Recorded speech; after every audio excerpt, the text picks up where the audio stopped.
So guys, ngayong umaga talaga, grabe, sobrang tinatamad talaga ako pumasok sa school. Tinatamad talaga ako ng bongga, kaya gumising na ako ng tanghali na. Alam ko naman na mayroon kaming pasok kasi nga January 2. Yun nga lang, yung problem ay nasa akin. Hindi talaga ako pumasok, hindi ako gumising ng maaga kasi, alam mo yun, hindi ko pa nga natae yung kinain ko ng bagong taon. Tapos may pasok na guys. Ayaw ko.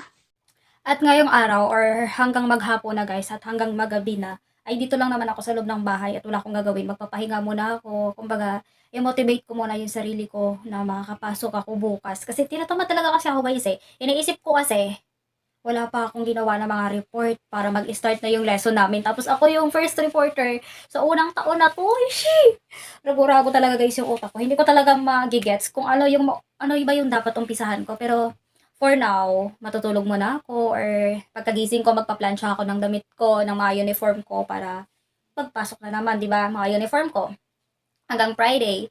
At after noon, maglilinis muna ako ng kwarto ko. At pag sa gabi naman ay gagawa ako ng mga written report ko, PowerPoint, presentation. Siguro magagawa ko siya hanggang 12:00 na siya ng gabi kasi ilang report talaga yung tatapusin ko or ilang PowerPoint yung gagawin ko para dun sa presentation ko. Pero bahala na yun guys kasi yung report ko hindi naman siya ganun kahirap kasi more on personal life lang naman yung i-explain ko dun sa mga report ko, something ganun.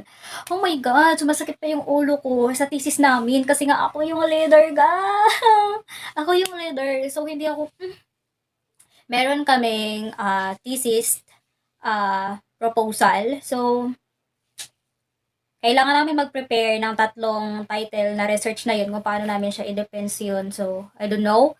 Pero meron na rin akong nakahanda. So, nang bakasyon kasi, wala akong inisip na ibang gagawin talaga guys. Kundi, mag-focus sa mga projects, sa mga activities, sa anong mga gagawin. Inuna ko siya. Kumbaga guys, yung holiday ko or yung wala akong pasok simula ng January 25. Hanggat umabot ng December 25 rather, wala akong pasok. Simula ng December 25 hanggang ngayong January, hanggang magbabagong taon. Pero, oh my God.